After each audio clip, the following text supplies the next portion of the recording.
Selos ang isa sa mga tinitingnang motibo ng mga otoridad sa pamamaril sa dalawang babaeng fruit vendor sa Barangay Ubalde, Davao City kung saan nasawi na ang isa sa mga biktima habang ginagamot sa ospital.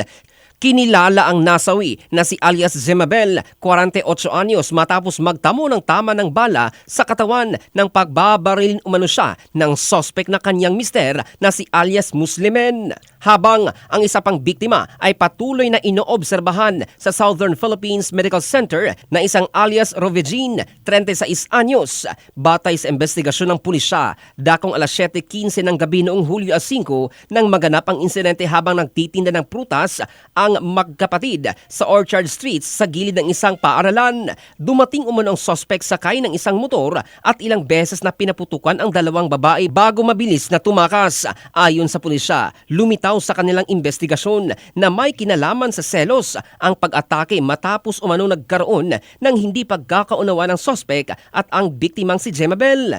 Ipitibo namang kinilala ng 13 anyos na anak ni Jemabel ang sospek na kanyang stepfather. Patuloy ang hot pursuit operation ng mga otoridad laban sa sospek upang siya ay maaresto at mapanagot sa krimen. Inihahanda na rin ng pulisya ang pagsasampa ng kaukulang kaso habang nagpapatuloy ang mas malalim na investigasyon sa motibo at detalye ng pamamaril.